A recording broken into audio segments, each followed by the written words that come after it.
Tumulungi atugoberera ku mukutu ogwa Credible Media UG. Salaamu alaikum warahmatullahi wabarakatuh. Ganja Fad ge manya tubebaza okulika nti mutambula naffe nabwe ekyo tubasaba okusubscribinga okulikinga wamu n'okusharinga content waffe kituwa amaanyi okwongera okubaweereza nga bwe tweyama okujja okuba tooki mawulire agagabagalidde empanga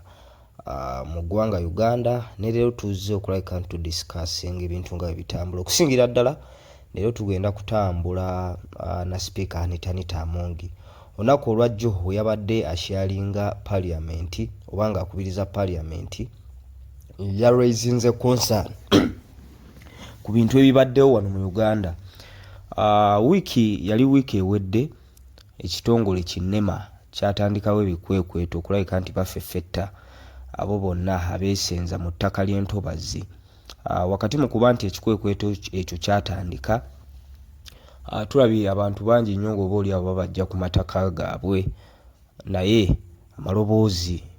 mangi nnyo agavudde mu directions ez'enjawulo, bakulembeze b'amadiini, bakulembeze b'abantu n'abantu sekinnoomu, ng'oba oli abo balaga obutali bumativu ku butya nnema bwekola emirimu gyayo. Ffenna tukimanyi bulungi nti okuuma obutonde bw'ensi kitukakatako nga bannayuganda kuba repercussions oba results eziva mu kutattana obutonde bw'ensi zikosa ffe nga bannansi. So ekikolwa nnema kyegezaako kukola kyekikolwa ekyandibadde ekituufu naye bakikoze batya? So abantu balwezinga concern nga baga nti nnema eno oba oli awo etaddewo kye bayita double standards okuba nti balaga obusosoze oba abaana n'ebyana mu nteekateeka zaabwe nti abaavu enfunza abawejjere enkwata gye babakwatamu yennyamiza. Kati bw'otunuulira ekyabadde wano e Nansana Gganda, wakati mu kuba nti baasenza amayumba g'abannansi mayitirivu nnyo be baga nti beesenza mu ntobazi, tulabyewo ate kampuni ennene enzibu zisigaddewo nga zisitandinze. Kakati abantu ekifaananyi kye bagezaako okusiiga kyekya petrol station eya Starbex, wakati mu kuba nti ennyumba zonna ezigyetoolodde ziri ku ttaka yeesigadde eyimiridde. Nemba bw'eba ekola ebikwekweto byayo eyambibwako ab'ebitongole ebikuuma ddembe.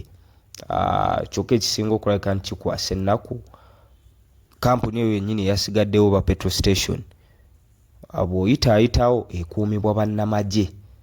abayitirivu ddala. Kakati bannansi beebuuza bwe kiba nga ekigendererwa kya nnema kya kugoba bantu mu ntobazi, bano kampuni zino ezisigaddewo olw'okubaza abanene zo lwaki zisigadde ziyimiridde? Bw'otula Kampala eno yonna ebitundu ebisinga bya ntobazi, kuba Kampala ekolebwa busozi ate obusozi bumaliriza na ntobazi, naye ebifo bingi nnyo mu Kampala wano olw'okuba nti birimu ebifo ebinene ddala oba oli awo nga bya banene bye baazimba mu ntobazi byo bisigadde biyimiridde. Ekyokulabirako ekirala abantu kye bawa nti Nammanvu oyo ku Jinja Road yonna bw'omutunuulira, nejjo nabadde impitaayitayo nga nina gye ngenda sayidi z'emukono eyo,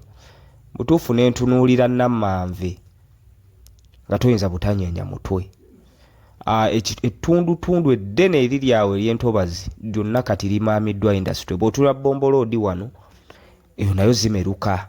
each and every day bayiwa ettaka bayiwa ki. So ebikolwa ebifaananako bwe bityo bwe biba nga bigenda mu maaso, oba oli awo nga abatandikawo kampuni ezo ba factory ezo banene ate abawejjere bo ne babayisa mu mbeera gye babayisizaamu, kyekireetera abantu okomplaininga, wabula abantu tebakomplaininga kuba nti bavumirira ekikola nnema kyekola ekyokujja abantu mu ntobazi, naye engeri gye bakikolamu ey'okuba nti kisosola bano ne babalekawo olw'obunafu bwabwe mu byenfuna, bali ne babalekawo olw'obugundiivu bwabwe oba obuzito financially. So era olunaku lwali lwa Monday, kino kye kyaviiriddeko ne Speaker Anita Amongi okukola statement eno oba okukola speech eno gye tugenda odiscussingako olunaku olwaleero. Oweekitiibwa Right Honorable Mathias Mpuuga yagendako okulabika nti akyalira ku bantu b'e Nansana Gganda be baasengula ku nnyumba zaabwe. Wakati mu kwogerezeganya nabo yalina abakulembeze ab'enjawulo, yalina Wakayima Musoke atwala Nansana Municipality, then ne Woman MP we Wakiso Naluyima yaliyo, twalabako ku bakulembeze abalala nga Alozias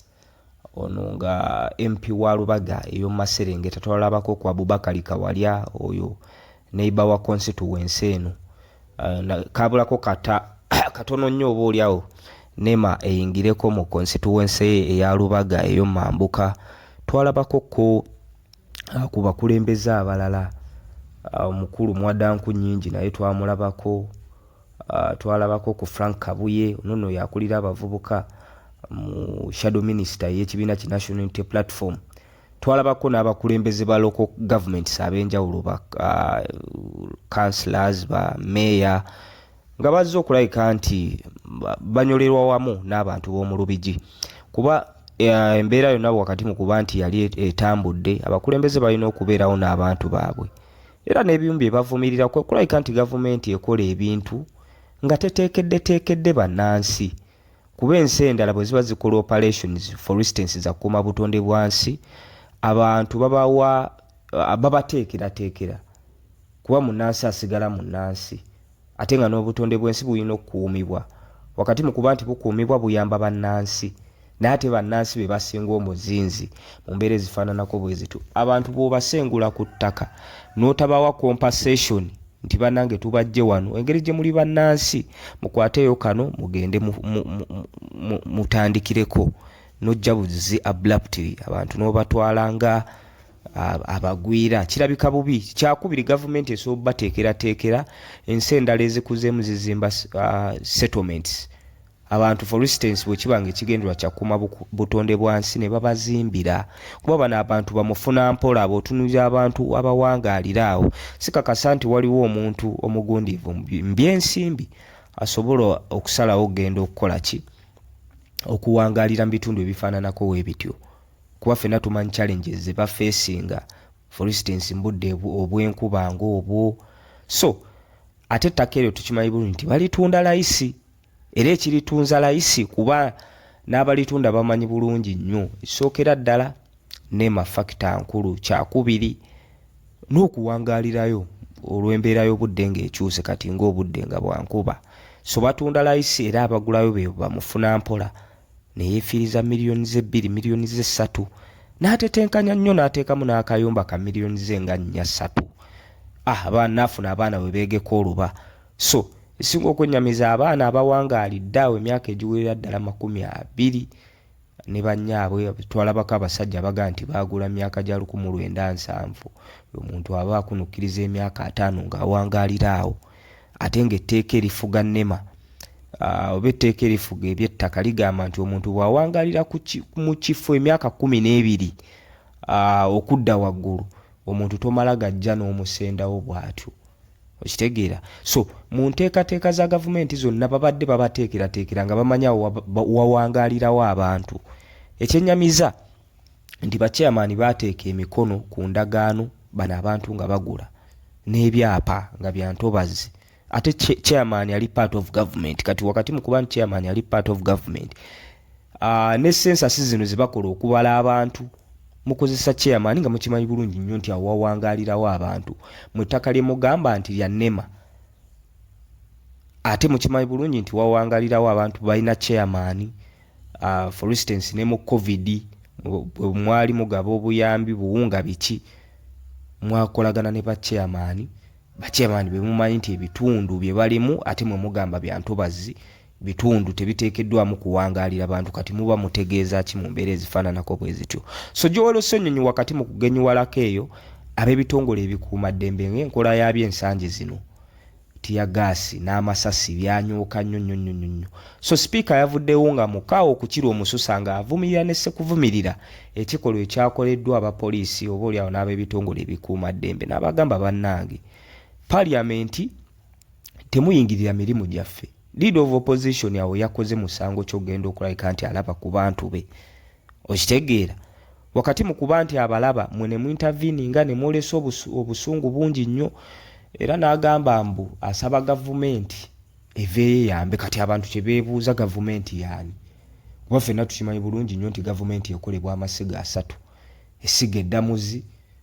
ekolebwa paliamenti oba ssetteeserezo w'eggwanga ne executive nga yeekulira president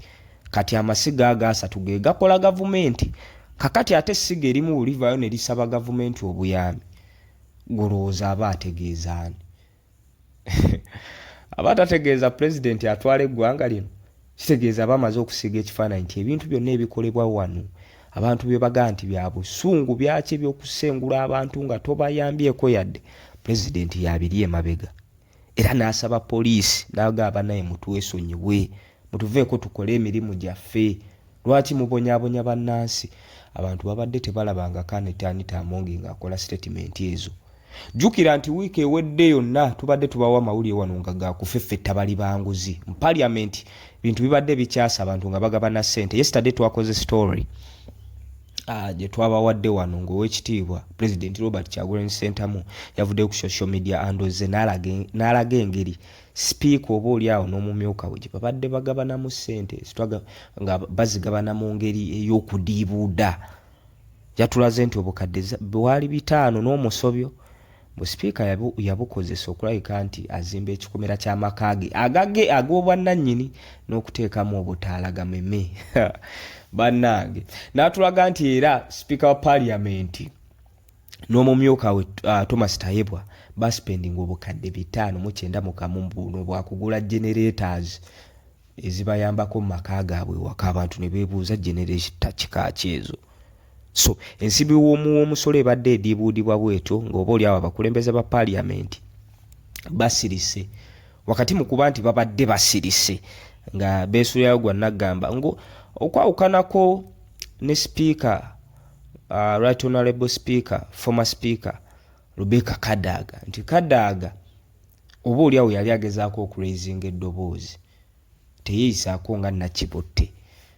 mu parliament awo. Naye abantu abamu babadde balaba omukyalo ono ebbanga lyamaze mu ntebe erikunukkiriza emyaka 4 abadde akudaala abadde abalaata ensonga z'abannayuganda oba oliawo abadde azitunulira kyamuli teyeefiirayo olw'okuba nti bo bali mu gafo gasava balya bicepere. So tujjukira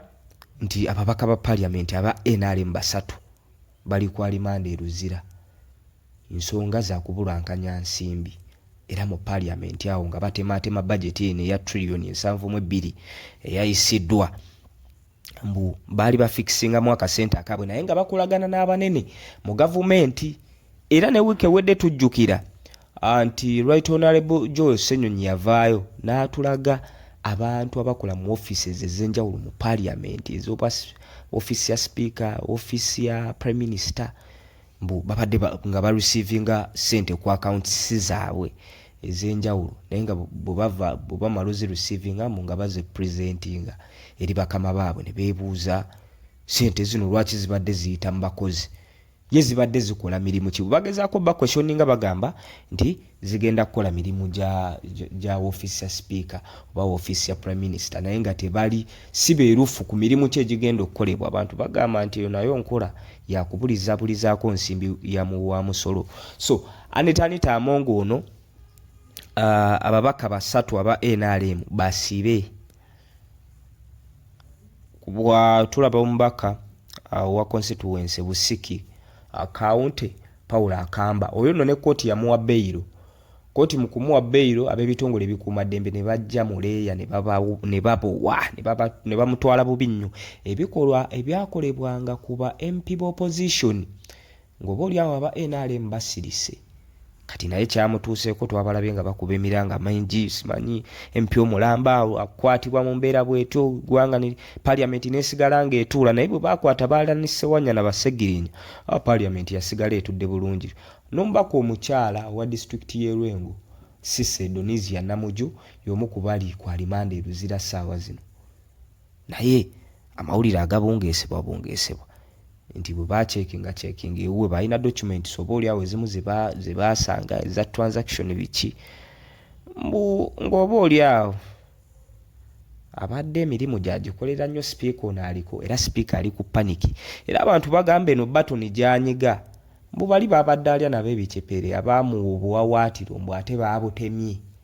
kati ekintu baakimuleseemu yekka. Kati sawa zino agezaako okwagala okusika sympathy mu bantu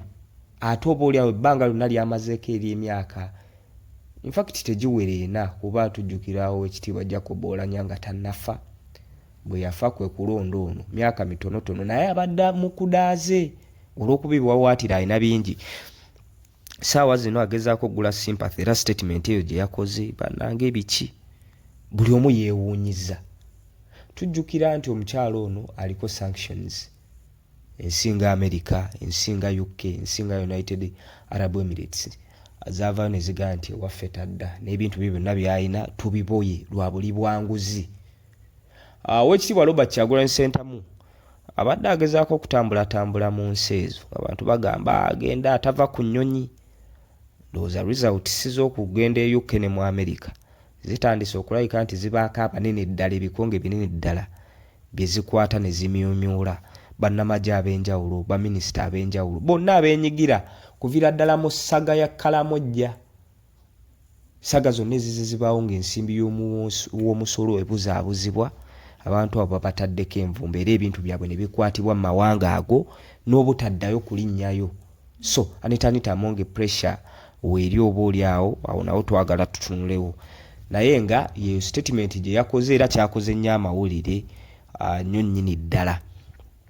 nga bwe twewaayo okulabika nti tujja ne tuga discussinga ne tukuba tooki naawe osobola okukozesa comment section oba oli awo okutuwa ekifaananyi butya bw'olaba ebintu bino.